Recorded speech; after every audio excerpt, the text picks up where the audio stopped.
चलिए, तो आज हमारा क्लास रहेगा इतिहास यूरोप में राष्ट्रवाद का उदय। और पिछला क्लास हमारा 2 क्लास कंप्लीट हो चुका है और आज हमारा रहेगा पार्ट 3rd क्लास, मतलब पार्ट तीसरा आज है। 2 क्लास हम लोग इससे पीछे पढ़ चुके हैं और लेनिन के बारे में हो गया। और कुछ करना है? चलो, तो बताइए किसके बारे में हम लोग पढ़े थे, बताइए। देखिए, लुई 16वां के बारे में हम लोग पूरा पढ़ चुके थे कि किस प्रकार का राजा था और क्या क्या काम किया था और जनता को कितना परेशान किया था, ठीक है। और अब हम पढ़ रहे थे किसके? नेपोलियन दी बोनापार्ट के बारे में हम लोग पढ़ रहे थे और उसका अभी तक पूर्ण रूप से पढ़ाई नहीं हुआ है। अच्छा, ये बताइए, नेपोलियन दी बोनापार्ट का बचपन का नाम क्या था? यही, उसका जन्म कब हुआ था? 15 अगस्त 1769 ईस्वी में। बताइए, जब फ्रांस का युद्ध हो रहा था तो नेपोलियन बोनापार्ट क्या था? सेनापति। इतिहास के पन्नों में उसका नाम दर्ज है किस प्रकार से? महान सेनापति के नाम से। कैसा? महान सेनापति। अब देखते हैं कि उसका अगला कार्यक्रम कब हुआ था और क्या क्या वो जुर्म किया था। तो चलिए कर आगे।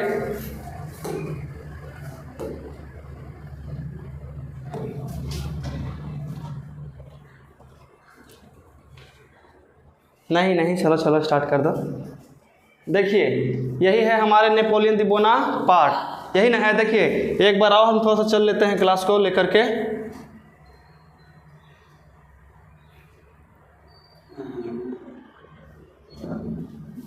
कर दो।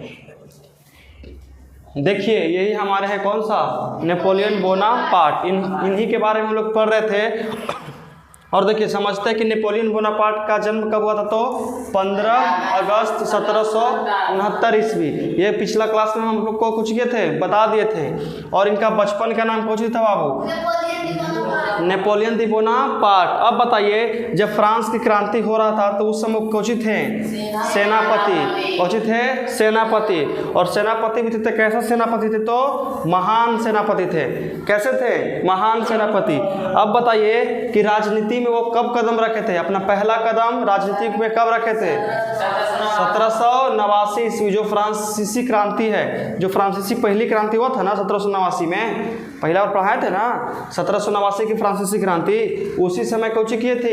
अपना राजनीतिक में पहला कदम रखे थे। यहाँ तक समझ में आ गया। अब चलते हैं हम लोग इसके आगे। देखो, पर्दा खुल रहा है ना? खुल गया पर्दा। अब देखिए, अब इनके बारे में कुछ महत्वपूर्ण बातें पढ़ते हैं जो एग्जाम में पूछे जाते हैं। अब समझिए हम लोग बहुत ध्यान से एकदम। यहाँ पे लिखा हुआ कुछ कि 18,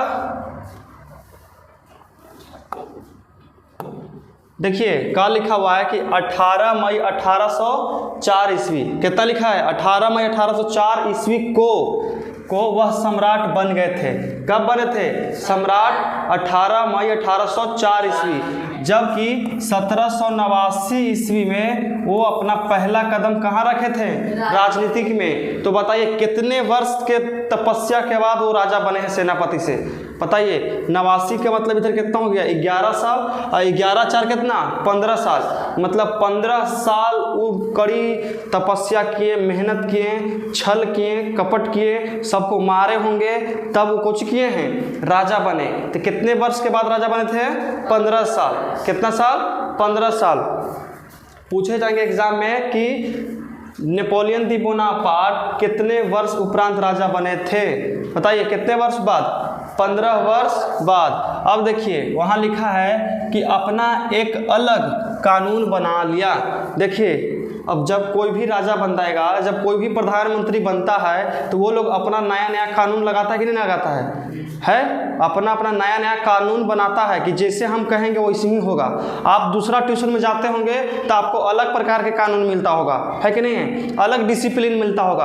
अब मेरे पास आते हो तो उसका अलग डिसिप्लिन है कि नहीं है? जिसके पास तुम जाओगे उसका अलग डिसिप्लिन, और जिसके पास नहीं जाओगे तो उसका तो कोई डिसिप्लिन है ही नहीं। तो बताइए, वो जैसे ही राजा बना वैसे ही अपना नया कानून लागू किया। और उस कानून के तहत देखिए कुछ किया है। नेपोलियन संहिता का नाम दिया गया था। देखिए, उनका कानून का नाम कुछ था, नेपोलियन संहिता।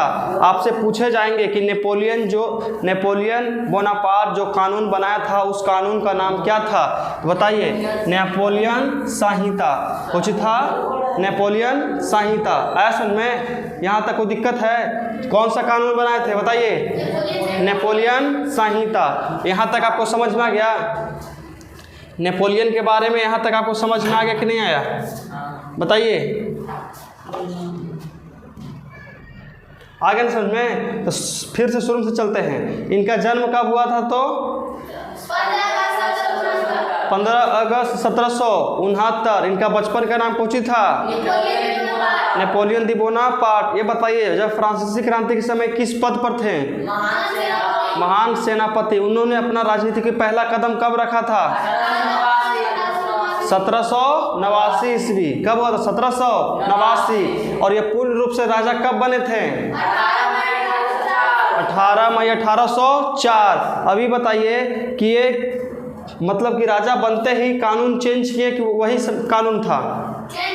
चेंज किए। जैसे बताइए भीमराव अंबेडकर साहब कानून बनाए हैं, उस कानून का नाम कुछ संविधान। कुछ रख दिए हैं संविधान। संविधान का मतलब होता है सब, सम का मतलब होता है बराबर।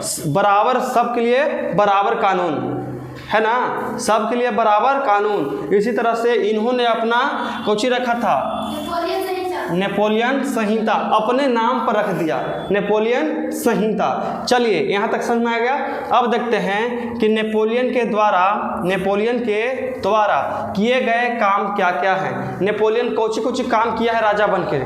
जैसे में प्रधानमंत्री कोई बनता है, मुख्यमंत्री बनता है, पंचायती राज बनता है, मुखिया बनता है, सरपंच बनता है, सब कोई ना कोई काम तो जरूर करवाता है। तो बताइए कि यहाँ कौन है? नेपोलियन दी बोनापार्ट राजा बनकर कौन कौन से काम करवाए थे, इनको हम आज समझेंगे। देखिए तो पहला है कि विशेष अधिकार को समाप्त कर दिया। विशेष अधिकार का मतलब समझ में आता है? जब हम लुई 16वां के बारे में पढ़ रहे थे तो वो क्या करते थे कि कुलीन वर्ग और पादरी वर्ग को एकदम विशेष दर्जा देते थे और गरीब को तो कुछ समझ में नहीं करते थे।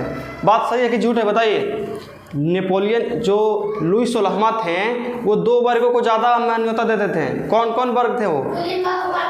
कुलीन वर्ग और पादरी वर्ग। वो लोग समझते थे कि ये लोग तो भाई हमको उजाड़ सकते हैं क्योंकि इनके पास पैसा भी है। और पादरी लोग के मतलब कि पूजा करवाते थे। तो पंडित जी को कोई मारता है जी? नहीं। और कुलीन का मतलब होता है बिजनेसमैन। तो जानते हो बिजनेसमैन के पास कितना पैसा होता है? जैसे में मुकेश अंबानी हो गए हैं, तो बताइए प्रधानमंत्री कुछ चाह करके उनका कुछ कर सकते हैं?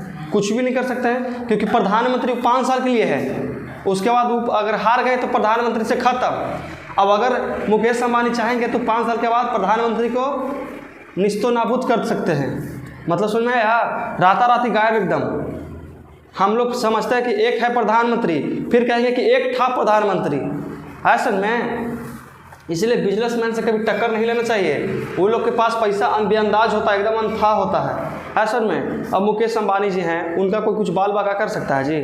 कोई नेता पूरा नेता खरीद सकते हैं, उनका जेब में रहता है, इतना पैसा वो रखे हैं। बताइए ना कि शादी में इतना पैसा उड़ा सकते हैं। बिहार कुछ है, भारत कुछ है, पूरा को खरीद सकते हैं खड़े खड़े, है कि नहीं है? चलिए इसीलिए कहते हैं विशेषाधिकार को कुछ कर दिए, समाप्त कर दिए। मतलब कि सब जो वर्ग है सबको समान अधिकार देने लगे। मतलब पादरी हो गया, उसके बाद कुलीन वर्ग, नीचे वाला वर्ग, सबको एकदम एक समान दर्जा, कोई को भेदभाव नहीं। ऐसा में अब दूसरा कहता है यातायात के साधन को सुगम और सस्ता कर दिया गया। जैसे मान के चलिए कि हमको यहाँ से जाना है पटना। कहाँ जाना है? पटना।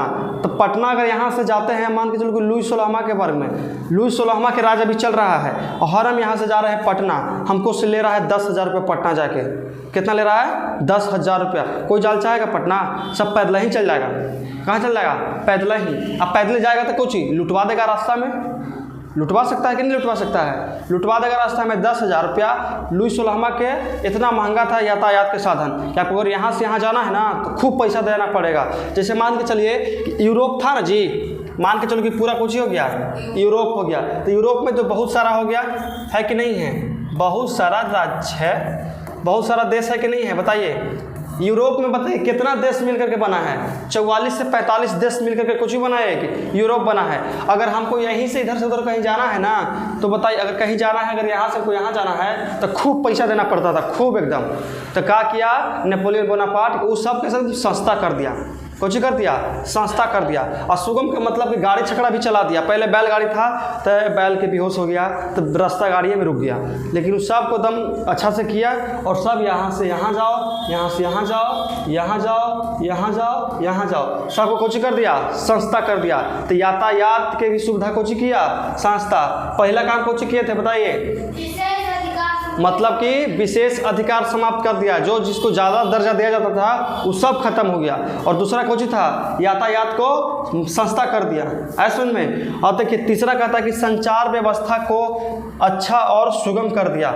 जैसे मान करके चलिए कि हमको अगर तुम्हारा शिकायत करना है तुम्हारे पापा से, ठीक है, तो फ़ोन पे करेंगे, क्या कि तू तो रहते हैं बाहर, तो फ़ोन पे करेंगे। अब पहले रहता था 10 रुपये वाला कूपन, ठीक है, कूपन देखा है, इतना बड़ा कूपन रहता था इसे, एकरा पर इतना दूर ऐसे रहता था, ऐसे से रहता था, इसको छोड़ाता था ना, ऐसे से छोड़ाओगे ना तो निकलता तो कुछ अंदर, अमोलवा के अंदर भरेगा ना तो 8 रुपये मिलता था। क्या रुपया? 8 रुपया। और वह अगर हमको तुम्हारा पापा की शिकायत करना है अगर 5, 6, 10 मिनट के लिए, तो कितना पैसा भराना पड़ेगा बताइए? 2 कूपन तो आराम से भर जाएगा, है कि नहीं है? 2 कूपन आराम से चल जाएगा, 20 रुपये खाली शिकायत करने में लग जाएगा। तो हम कहना चाहेंगे कि हम पर 20 रुपये देकर तुम्हारा शिकायत करें, हैं? हम कहना चाहेंगे कि ना भाई हमारा 20 रुपये रखल है, जाते हैं आराम से रिचार्ज करवाते हैं और इसका शिकायत एकदम पापा से इसको तो भर पेट करेंगे। अब 20 रुपये हमर लग रहा है, इतना हमारा फायदा कोची है कि नहीं है? वैसे ही कर ले था कोची लुई सोलामा महंगा इसलिए कर रहा था ताकि यहाँ से वहाँ जाकर बिना गए फ़ोन पर षड्यंत्र न रच देवे। षड्यंत्र मतलब समझ में आता है, मतलब कि मेरे बारे में, मुझको मारने के बारे में या मुझको हराने के बारे में किसी प्रकार का कोई चाल ना चले। इसीलिए संचार जो व्यवस्था है, संचार मतलब बातचीत, मोबाइल से बातचीत होता है ना, उसको इतना महंगा कर लेता ना कि कोई अगर 5 मिनट बतियाएगा ना तो उसको खूब पैसा देना पड़ेगा। कितना देना पड़ेगा? खूब पैसा देना पड़ेगा। तो क्या किया कि लुई सोलामा बहुत महंगा कर दिया कि हमारा बारे में कोई बुराई कर ही ना पाए। ऐसा में अगर बुराई नहीं करे पड़ेगा तो सोचिए, अगर हमको यहाँ से जाना है यहाँ से जाना है यहाँ, तो सोचिए अगर हम यहाँ से जाते हैं गाड़ी से, कौची से? गाड़ी से, तो ये तो बताइए तो यातायात तो पहले ही से महंगा कर लेता है कि नहीं है? पहले ही महंगा कर लेता और उसके बाद कहेगा कि यहाँ है और यहाँ से हमको बतियाना है तो चलते हैं फ़ोन से बतियाते हैं, फ़ोन में महंगा कर ले है। तो अब कुछ करें तब हम, और कोई उपाय है? अगर इसके पास जाएंगे उतना ही पैसा देना है, फिर आएंगे तो उतना ही पैसा देना है, फ़ोन करेंगे तो उतना ही पैसा देना है। तो महंगा है कि नहीं महंगा है? इसीलिए राजा के दिमाग देखता है, राजा इसी नहीं राजा बनता है, उसके पास कुछ अलग होता है, चाहे वो लूट के रखे या तो बांट के रखे, ठीक है। तो सबसे तीसरा काम कुछ था कि संचार व्यवस्था को अच्छा और सुगम का मतलब संस्था कर दिया। कुछ कर दिया? संस्था। अरे भाई लेना अंबानी साहब जैसन, क्या ऐसन? अंबानी साहब लो जियो के सिम ले लो, आराम से दिन रात बतियाइत रहो। 155 की रिचार्ज होता है, चलो 155 दो और डेली एकदम बतियाइत रहो, 24 घंटा बतियाइत रहो, फ्री है एकदम। ऐसा काम कर दिया। कौन किया था ऐसा? कौन? मुकेश अंबानी तो करवे किए थे, अभी की बात ना। और पहले कौन किए थे? नेपोलियन दी बोनापार्ट। और अभी के समय में जानते हो जो वोडाफोन सब जो है, एयरटेल, ये सब है लुई सोलामा। कौची है? लुई सोलामा। रिचार्ज खत्म होते के 5 दिन बाद incoming call is not available on this number, ऐसी कहता है। आउट गोइंग बंद तो कर ही दिया, इनकमिंग भी बंद कर दिया। इनकमिंग का मतलब उन्हों से फ़ोन नहीं आएगा। नहीं देखा है? तुम्हारा रिचार्ज खत्म, तुम हमारे पास फ़ोन नहीं कर सकते हो, 5 दिन के बाद हम तोरा पास न कर सकते हैं, क्या कि तुम्हारा इनकमिंग भी बंद हो गया, तोरा पास फ़ोनों नहीं आएगा।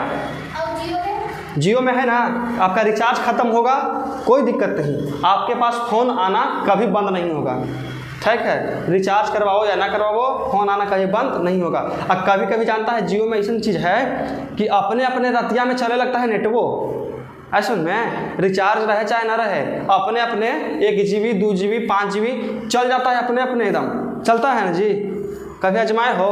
रिचार्ज रहे चाहे ना रहे जियो में, लेकिन कभी कभी अपने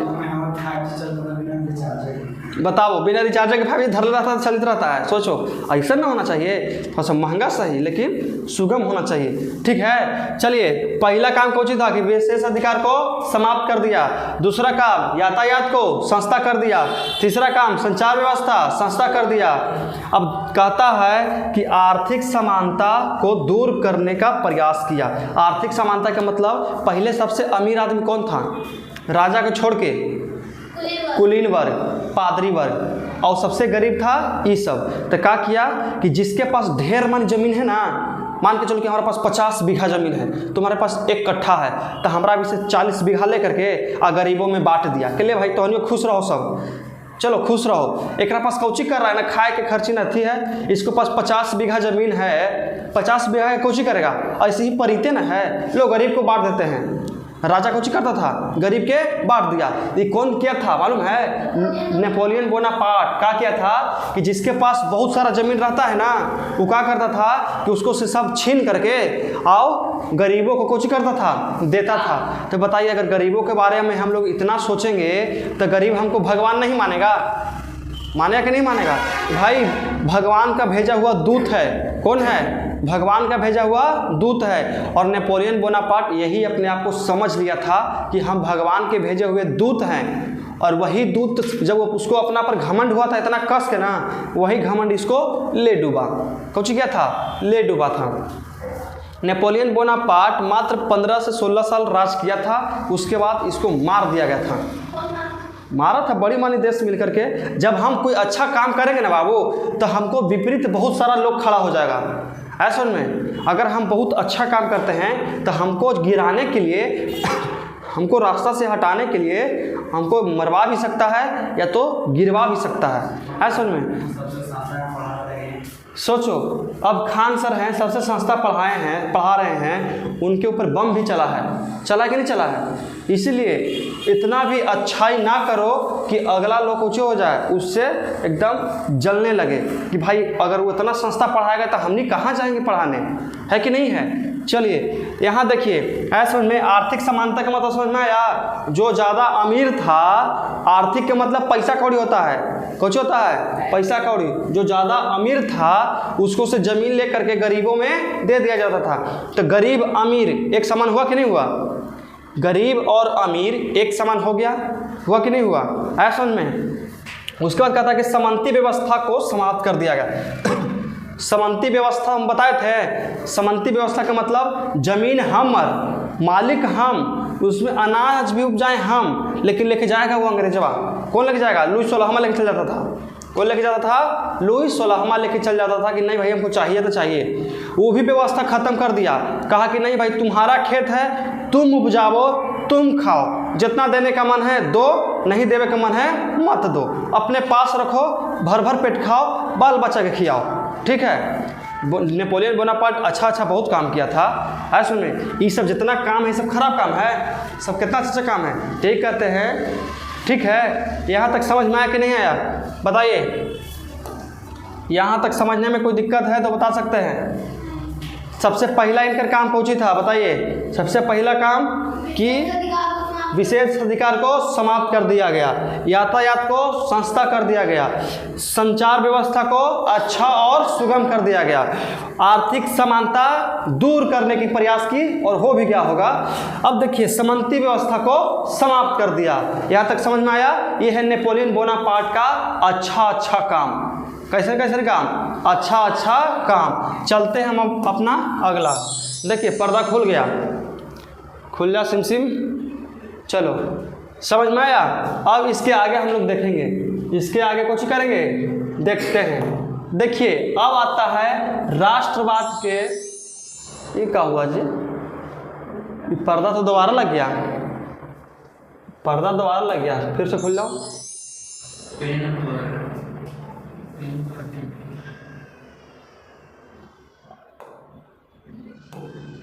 चलिए देखिए, कहता है कि राष्ट्रवाद के विकास में सहायक तथ्य कौन कौन हैं। मतलब कि राष्ट्रवाद के विकास के मतलब कि हमारा जो राष्ट्रवाद है उसके विकास के लिए हम लोग कितना मेहनत किए थे, वो लोग कितना मेहनत किए थे कि राष्ट्रवाद का विकास संभव हो पाया। तो समझिए कैसी कैसी कहता है उत्तर में कि राष्ट्रवाद के विकास में निम्नलिखित सहायक तथ्य हैं। निम्नलिखित का मतलब मालूम है कुछ होता है? निम्नलिखित का मतलब होता है, निम्न के मतलब नीचे और लिखित के मतलब लिखा गया है। पहला कहता है कुलीन वर्ग समान कुछ है सामंत का सामाजिक और आर्थिक रूप से अत्यंत प्रभावी होना। मतलब देखिए कुलीन वर्ग जो था गरीबों को दबाता था, कोची करता था, दबाता था, क्योंकि हम लोग अमीर हैं। कौन है? हम लोग अमीर हैं। आजकल भी देखिए गांव देहात में कोची होता है, जो गांव में सबसे अमीर रहता है उसका सबसे ज़्यादा इज्जत देता है कि नहीं है? उसका सबसे ज़्यादा इज्जत होता है, गरीबों को तो कोई नहीं पूछता है। अब कहता है कि सामंत का मतलब कोची कि जो खेत सामंती व्यवस्था बताए थे ना, सामंती के सामंत कहते हैं, और जो दूसरों को खेत को हड़प ले उसको कोची कहते हैं? सामंत कहते हैं। तो ये दोनों को एकदम विशेष प्रकार के एकदम प्रभाव डाला कि आप लोग इस सब से दूर रहिए, एकदम कोची रहिए दूर। तो इन लोग जो बहुत सताता था गरीबों को, तो इन लोग से भी इनका अधिकार कोची कर गया, छीना गया। तभी तो हमारा राष्ट्रवाद का विकास होगा। और ये दोनों के राज रहबे करेगा तो हमारा राष्ट्रवाद का विकास कैसे होगा? संभव है राष्ट्रवाद का विकास। चलिए दूसरा कहता है कि मध्यम वर्ग का उदय। मध्यम वर्ग का मतलब होता है मिडिल क्लास। मिडिल क्लास के बारे में बताए थे बहुत अच्छा तरह से। पिछला क्लास में हमारा मिडिल क्लास के बारे में एकदम विस्तार से चर्चा किया गया है। मिडिल क्लास का मतलब अगर मान करके चलिए कि इतना बड़ा क्षेत्र में सब गरीब है, कितना है? ये पूरा कुछ है गरीब है, और यहाँ 3-4 गो हो गया मिडिल क्लास, कुछ हो गया मध्यम वर्ग। तो क्या किया मध्यम वर्ग? मध्यम वर्ग वो पढ़े लिखे आदमी होते हैं, कुछ होता है पढ़ल लिखल। तो ये चारों निकला बाहरे। कहाँ निकला? बाहरे निकल के और देखा ना गरीबों को कि इनके ऊपर इतना अत्याचार किया जा रहा है कि क्या बताया जाए। कुछ किया जा रहा है अत्याचार, इस सब के द्वारा अत्याचार किया गया है। तो ये लोग चारों मिल करके इस सब गरीब आदमी को प्रेरित किए। किस बारे में? कि हम लोग को आज़ादी चाहिए। किससे चाहिए? तो लुईस सोलहवां से, या तो ये सबसे कुछ चाहिए हमको आज़ादी।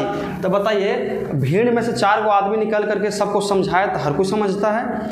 तो ये लोग क्या किया कि समझने लगा कि नहीं, हम अपना जीवन खुद से जी सकते हैं, हमको किसी की ज़रूरत नहीं है। खेत भी हमारा, फसल भी हमारा लेके जाता है, वो क्यों लेके जाता है? अब से नहीं देंगे। ऐसे ही धीरे धीरे करते करते इन लोगों को कुछ मिल गया, पूर्ण रूप से आज़ादी मिल गई। ऐसा में ऐसे तो मध्यम वर्ग पढ़े लिखे वर्ग में होते हैं। तो क्या किया गया कि मध्यम वर्ग का उदय का मतलब इनको बढ़ोतरी किया गया। तो मध्यम वर्ग कैसे बनेगा? जब गरीबों को पढ़ाएंगे तभी तो मध्यम वर्ग का निर्माण होगा।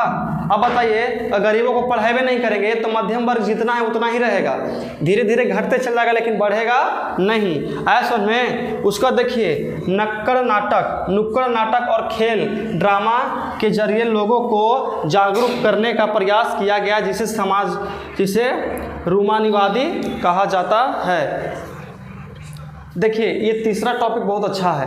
अगर आपको मान के चलिए कि आपके गांव में एक सर्कस हो रहा है, कुछ हो रहा है, सर्कस नहीं सांस्कृतिक कार्यक्रम, जहां से आपको राधा कृष्णा मतलब कि सामाजिक काम इस सब के बारे में आपको सिखाया जाएगा।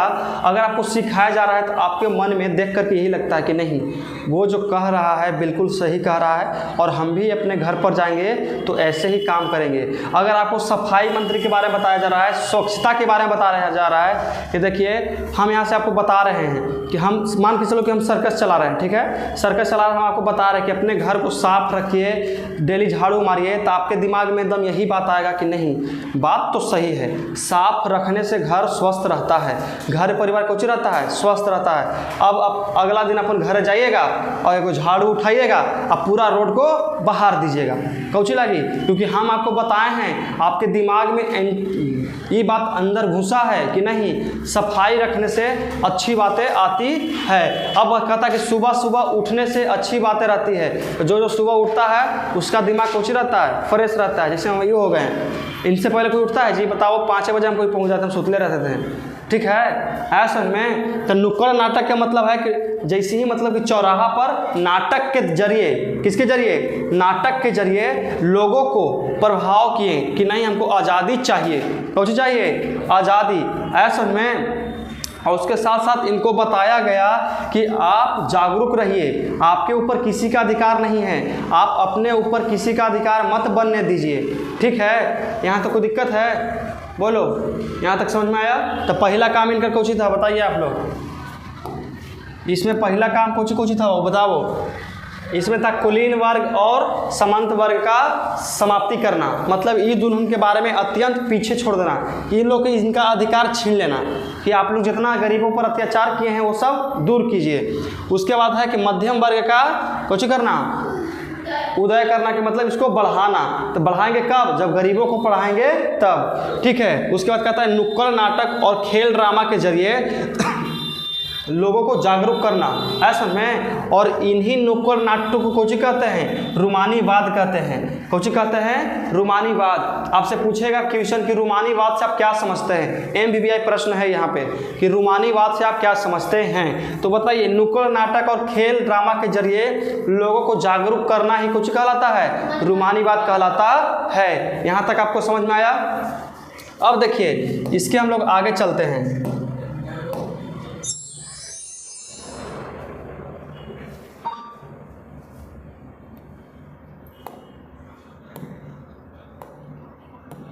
देखिए ऐसा में यहाँ से हमारा होता है कुछ ही उदारवादी राष्ट्रवाद से आप क्या समझते हैं। ये सब प्रश्न जो है बेहद ही इम्पोर्टेंट है, कुछ ही है, बेहद ही इम्पोर्टेंट है। इसमें कहता है कि उदारवादी राष्ट्रवाद से आप क्या समझते हैं। तो देखिए क्या समझते हैं, उदारवादी एक अलग विचारधारा है। इस विचारधारा के लोग थे जो आर्थिक समानता पर प्रबल देते थे।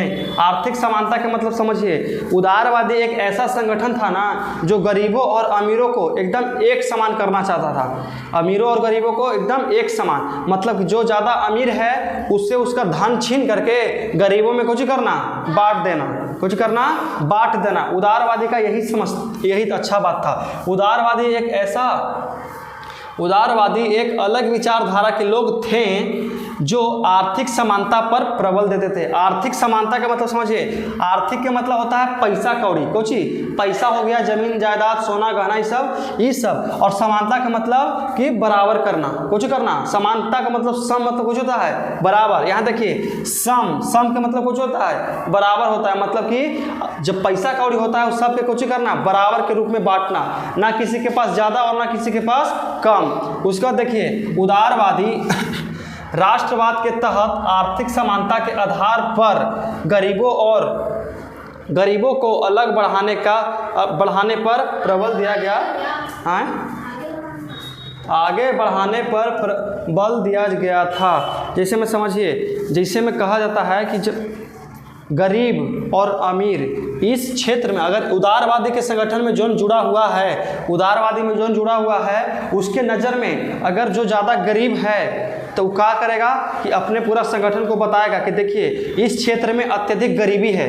तो फिर दूसरा तरफ देखेगा कि नहीं इधर बहुत ज़्यादा अमीर है, तो अमीरों लोग से उसका ज़्यादा पैसा रहता है। मान के चलिए हमारे पास 100 करोड़ रुपया है तो हम 100 करोड़ भोग लेंगे, हम खा लेंगे उतना नहीं ना। तो वो सब क्या करते थे कि उनसे पैसा छीन करके, लूट करके और गरीबों में कुछ करते थे, बांटते थे। इसीलिए सोचते थे कि ना ज़्यादा कोई गरीब रहे ना ज़्यादा कोई अमीर रहे, लेकिन वो अभी तक संभव नहीं हो पाया है। गरीब और गरीब होते जा रहे हैं और अमीर होते जा रहे हैं। ऐसा में यहाँ तक समझ में उदारवादी का मतलब होता है कि आर्थिक समानता पर प्रबल डालना, आर्थिक समानता पर कुछ करना, प्रबल डालना ही कुछ कहलाता है। और बताइए उदारवादी कहलाता है।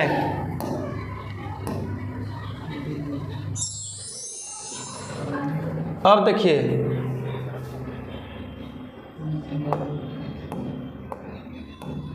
यहाँ पे समझिए कुछ कहता है कि उदारवादी राष्ट्रवाद के मूल सिद्धांत है कैसे। उदारवादी राष्ट्रवाद के मूल सिद्धांत थे। कैसे? तो समझिए कैसे। ये समंती पादरी तथा चर्च के खिलाफ थे। समंती के मतलब कुछ होता है जो जमीन कब्जाता था। कौची कब्जाता था? जो गरीबों से जमीन कब्जाता था कि नहीं हमर जमीन अभी तुम जितना उपजाएगा सामान उपजाएगा वो सब कुछ देना है, अब हमको देना है। जैसे समंती बात बताए थे ना कि जमीन भी हमार, मेहनत भी हमार, पूंजी भी हमार, लेकिन लेके जाएगा उसको दूसरा कोई, है ना। पहले लेके जाता था ना लुईस सोलहवां के राज में, तो उस सब के बिल्कुल कुछ था, खिलाफ था कि आप अगर ऐसा कीजिएगा तो आपको पीस से पीस कर देंगे, ऐसा में। उसके बाद कुछ कि पादरी भी कुछ था, पंडित होता था, उस सब के भी कुछ था कि उस सब अंग्रेज गुलाम रहे कुछ भी रहे उस सब पर कोई अत्याचार नहीं किया जाता था। तो ऐसा नहीं है, इसके भी खिलाफ था कि आप जितना गरीब टैक्स देगा ना उतना आपको भी टैक्स देना पड़ेगा, है ना। पहले इस सब से टैक्स नहीं लिया जाता था। और चर्च के खिलाफ था। चर्च का मतलब समझ में आता है? उस समय चर्च होता था। चर्च का मतलब जहाँ पूजा पाठ करवाता था, ऐसा में। अब देखिए इस सब कोची थे वो लोग, खिलाफ थे। मतलब जितना सब समानता, जितना उनको अधिकार है उतना आपको भी अधिकार होगा, आपको बेसी अधिकार नहीं है। उसके बाद कहता है कि समाज में आर्थिक समानता लाना चाहते थे। समाज में आर्थिक समानता, आर्थिक समानता का मतलब आपको समझ में आता है? हम 3 बार आर्थिक समानता समझाए हैं। आर्थिक समानता का मतलब होता है कि ना कोई ज़्यादा गरीब रहे और ना ही ज़्यादा कोई अमीर रहे, सब एकदम बराबर रहे। हाँ देखिए हम एक रेशियो पाते हैं, जो सबसे ऊपर रहेगा ना वो अमीर रहेगा। तो देखिए ऐसे से चलेगा। देखिए ये हो गया रेशियो, जो सबसे ज़्यादा ऊंचा है कोची हो गया सबसे अमीर, और जो सबसे नीचे है सबसे गरीब। तो सबसे गरीब तो यही ना हो गया जी, और सबसे अमीर यही हो गया, ऐसा में। तो इसको तो यहाँ से काट के इसको दे दिया, यहाँ से इसको काट के इसको दिया, फिर यहाँ से इसे काट के इसको दे दिया, फिर यहाँ से काट के इसको, फिर यहाँ से इसे काट के इसको दे दिया, फिर यहाँ से काट के इसको दिया, फिर यहाँ से काट के इसको दिया। देखो तो बराबर में आ गया ना।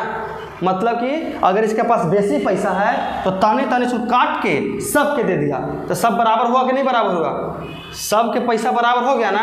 यही होती है आर्थिक समानता, कि मतलब सबके पास पैसा कुछ होना चाहिए, समान होना चाहिए, ऐसा में। अब तीसरा कहता है कि निजी संपत्ति को सुरक्षा पर प्रबल दिया। मतलब मान करके चलिए कि अगर अभी हम इस रूम को एक दिन के लिए खुला भी छोड़ देंगे ना, तो इस रूम में कोई तीसरा पर्सन नहीं आएगा, ऐसा में। जैसे कि आप बाइक लगा करके छोड़ देते होंगे रोड पर, है ना, रोड पर बाइक लगा के छोड़ देते हैं। आर्थिक देखिए तो वो निजी संपत्ति है कि नहीं? निजी का मतलब होता है खुद। अर्थव्यवस्था पढ़ाए है ना आपको, निजी के मतलब समझ में आता है? निजी के मतलब कौन चीज? अपना। निजी का मतलब स्वामित्व, अपना अधिकार। अगर हम अपना बाइक को रोड पर छोड़ देते हैं तो शायद चोरी हो सकता है, लेकिन कोई जान मुश्किल लेके जाएगा नहीं, है कि नहीं है? वो सब होता है आर्थिक कुछ है, वो सब निजी संपत्ति। निजी संपत्ति पर कौची सुरक्षा करना, कौची करना सुरक्षा। उस समय बड़ी चोरी होता था, बड़ी चोरी। अगर तनी सुन एने बैल गोरू रख दिए हैं, एने से ताक रहे हैं, लेके भाग गया जा, उस सब के लिए इतना तक चोरी होता था। तो वह सब पर कोची करता था, प्रबल डालता था कि आज के बाद से जो जिसका प्रॉपर्टी पर्सनल है उसको चोरी ना किया जाए, उसी पर एकदम सुरक्षा का बल दिया गया, ऐसा में। तो बताइए उदारवादी 3 काम किए थे, कौन कौन? तो समांती, पादरी और चर्च के कोची थे, खिलाफ थे। और कुछ थे कि समाज में आर्थिक समानता लाना चाहते थे, है ना। उसके बाद कहते हैं कि निजी संपत्ति पर सुरक्षा का कुछ दिए बल डाल रहे थे कि आर्थिक संपत्ति जो है, निजी संपत्ति जो है, उस पर सुरक्षा का प्रभाव बने रहे और चोरी कम हो। यहाँ तक समझ में आया? कोई दिक्कत यहाँ तक है? बताइए। तो अब हम लोग चलते हैं अपना अगला क्वेश्चन पे।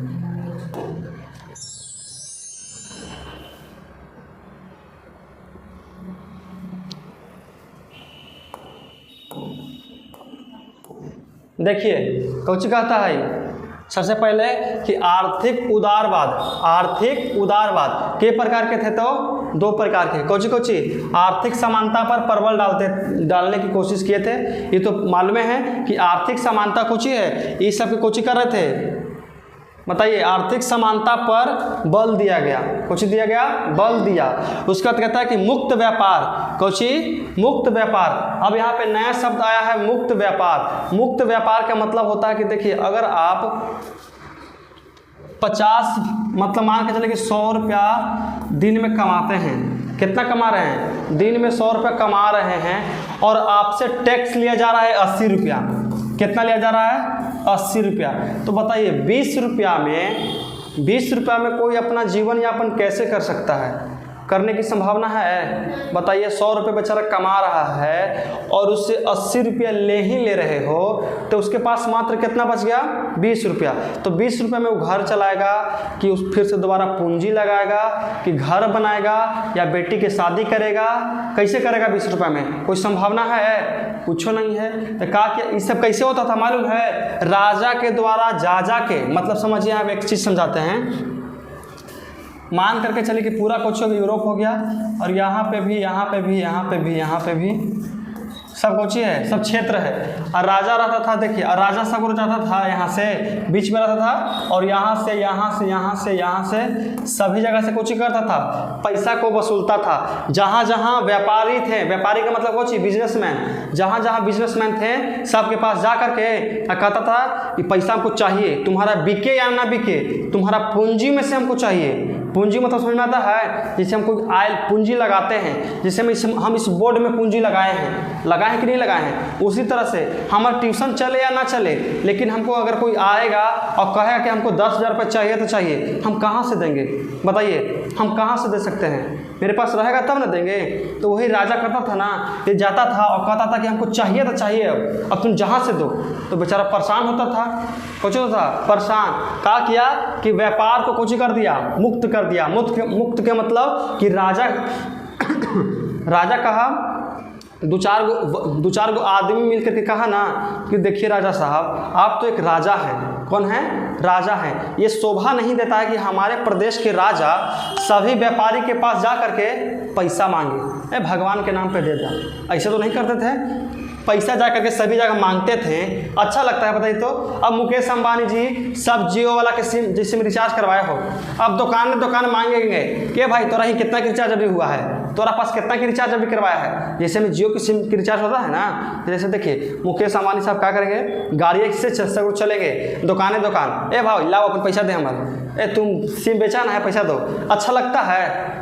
क्या करते थे कि वो अपन इतना मानी आदमी रखे हैं कि वही सबसे लेता कि नहीं लेता है। उसी तरह से राजा के सब बहलाया फुसलाया कि देखिए आप अगर सगरो जाइएगा पैसा मांगे तो आपका जो इज्जत है वो धीरे धीरे कुछ हो जाएगा, कम जाएगा। इसीलिए आप अपने राजमहल में रहिए और हम आपको सगरो से पैसा कुछ ला के देंगे। क्या करेंगे? सगरों से पैसा लालन के देंगे। अंबानी साहब तो यही करते हैं, वो अपन एंटीलिया में रहते हैं, 16,000 करोड़ के घर है कि नहीं है? वो अपन एंटीलिया में रहते हैं और उनका जितना सब है जो काम करता है सब उनको पैसा लिया के देता है। उसी तरह से पहले भी क्या किया कि आप अपने एकदम महल में बैठल रहिए एकदम आगमन की तरह और हम सगरों जाएंगे और पैसा ले के आएंगे। तो ये लोग समझता जाता था, पैसा कहता था पैसा है भाई, नहीं है ठीक है अगला बार दे दीजिए। ऐसे तो हमको राहत है कि नहीं है? और राजा जाता था तो ऐसे करता था, हमको चाहिए तो चाहिए, भले तो खेत बेच के दो लेकिन हमको चाहिए। तो कहाँ से देगा? अब ये लोग क्या किया कि चलिए अगर पैसा नहीं है तो अगला महीना दे दीजिएगा और वो भी नहीं है तो अगला महीना भी दे दीजिएगा, ठीक है। तो व्यापार को मुक्त किया कि नहीं किया गया? व्यापार को धीरे धीरे मुक्त करने की प्रयास किया गया। अब देखिए अगला कौन चीज़ है? ज्वेलराइन। कौन चीज़ है? ज्वेलराइन की क्या है? यहाँ पे एक संगठन हुआ था जिसका नाम कोची है? ज्वेलराइन से आप क्या समझते हैं? इसको समझते हैं बहुत अच्छा से। देखिए ज्वेलराइन एक व्यापारिक कोची है? संस्था थी, व्यापारिक संस्था, जो हम आपको अभी बताए ना कि 4-5 गो आदमी सगरों जाकर के कुछ मांगता था, पैसा मांगता था। किससे? व्यापारी से। किससे मांगता था? व्यापारी से मांगता था ना, व्यापार से जो मतलब कि जो दुकानदार चला रहे थे उनसे मांगता था। और जो 4-5 को आदमी मांग रहा था उसका एक संस्था बनाएगा। उस संस्था का नाम कोची था बताइए? ज्वेलराइन। कोची नाम था? ज्वेलराइन। तो समझते हैं कि ज्वेलराइन किसे कहते हैं? ज्वेलराइन एक व्यापारिक संस्था थी। कोची थी? व्यापारिक संस्था, जिसका गठन 1834 ईस्वी में हुआ था। कहाँ हुआ था बताओ बाबू? ज्वेलराइन की 1834 ईस्वी में इसकी गठन हुआ था। और कहाँ हुआ था? तो इसका शुरुआत हुआ था प्रसा से। कहाँ से? प्रसा से। बताइए कहाँ से हुआ था? प्रसा। अभी के डेट में आप जर्मनी के नाम सुने हैं? जर्मनी के नाम था प्रसा। कौन नाम था? तो प्रसा नाम था। अगर आपके ऑप्शन बिहार बोर्ड में ऑप्शन दे दिया जाए प्रसा के जगह जर्मनी, तो आपको कौची मारना है? जर्मनी मारना है। और अगर प्रसा दे दिया जाए तो कौची मार के आइएगा? प्रसा। प्रसा ने किया था। ऐसा में तो बताइए जोल्वेराइन की स्थापना कब हुआ था? तो किस देश से हुआ था? तो जर्मनी नहीं बल्कि प्रसा से। अभी नहीं, वो पहले की बात है। तो कब से किए थे? तो प्रसा से। इसका मुख्य कार्य व्यापारियों के हितों का रक्षा करना था। मतलब देखिए अगर 5-6 गो आदमी जा करके व्यापारी से पैसा मांगता था, अगर व्यापारी के पास पैसा नहीं है तो बोलते थे कि देखिए अगला बार आप पैसा ले लीजिएगा, हम आपको बंदोबस्त कर देंगे। तो ये लोग क्या कहते थे कि ठीक है भैया, नहीं है कोई बात नहीं, हम अगला बार आएंगे, जितना मन है उतना दे दीजिएगा। तो बताइए कि हम व्यापारी के बारे में सोच रहे हैं कि उस सबसे हम छीन रहे हैं पैसा? उनके बारे में जैसे तोनी के महीना लगता है, अब महीना लगे से पहले ही तुमको बोले कि पैसा हमको चाहिए तो चाहिए, और ना देगा तो तुमको बड़ी मार मारेंगे। तो बताओ। और एक होता है ऐसा टीचर कि देखिए बाबू अगर पैसा नहीं है ठीक है आप अगला महीना दे दीजिएगा। तो ये कुछ होता है। एक होता है लेकिन के बारे में सोचना, और एक होता है लेकिन से पैसा छीन के लेना। तो हम लोग कुछ करते हैं अगला महीना नहीं तो अगला महीना दे दीजिएगा, है कि नहीं? ऐसे तो सब दो महीना की देता है। 5 साल बाद तो तुम हमको नजरों नहीं आएगा, है कि नहीं है? अब इतना भी नहीं ना हमको जोल्वेराइन में चल जाना है। ऐसा में देखिए इसका मुख्य कार्य कौन था? व्यापारियों के हित में रक्षा करना। इस संस्था ने पूरे जर्मनी को आर्थिक रूप से एक कर दिया। आर्थिक रूप से कौन कर दिया? एक कर दिया। जब सबके पास बराबर पैसा हो जाएगा तो आर्थिक रूप से सब कुछ हो जाएगा, एक होगा कि नहीं होगा? मतलब मान के चलिए कि इस क्लास में तोनी के पास है 2-2 रुपया, सबके पास क्या रुपया है? 2-2 रुपया। देखो 3 स्टूडेंट है ना, तीनों के पास कितना है? 2-2-2। और हमारा पास जानता है क्या रुपया? हमारा पास हो जाएगा 7 7 7 14 7 21, मान के चलो कि 20 रुपया है। क्या रुपया हमारे पास है? 20 रुपया। अब क्या किया ना कि आर्थिक समानता को इस क्लास में भी कायम करेंगे। तो कैसे? तोनी सब गरीब कौची सब तोनी सब गरीब, हम कुछ हो गए अमीर हो गए। तो हमारा से क्या किया ना, देखो उदारवादी वाला क्या किया कि हमसे पैसा छीन लिया। कितना छीना मालूम है? मान के चलो कि हमसे 12 रुपया छीन लिया। क्या रुपया छीन लिया? 12 रुपया। अब 12 रुपया छीन के तोहनी के बांट दिया, इसको दे दिया 4 रुपया, इसको भी दे दिया 4, इसको भी दे दिया 4। तब इसके पास कितना हो गया? 6 6 6। हमारा पास कितना बच गया? 8। बताइए तो अब मैक्सिमम है ना, मिल गया। अब हमारी संपत्ति है तो तनी सुन तो अमीर रहना चाहिए ना जी, कि हमरे गरीब कर देगा तोहनी हैं?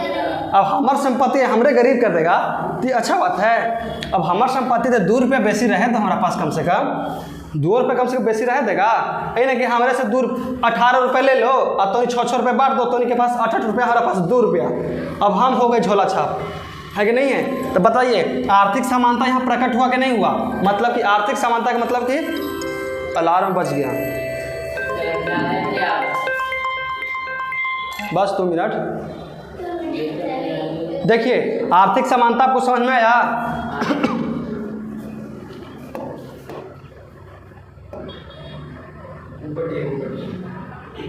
पट्टी कैसे चल जाता है जी?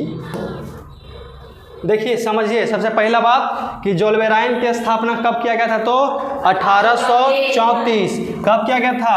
1834। कहाँ किया गया था? तो प्रसा में। कहाँ किया गया था? प्रसा में। और किसके बारे में सोच रहा था? व्यापारी के हित के बारे में सोच रहा था। व्यापारी के हित के मतलब कुटुंब से मतलब समझ लेना, मतलब उसके पक्ष में, कौची में? उसके पक्ष में सोच रहे थे। यहाँ तक आपको समझ में आ गया?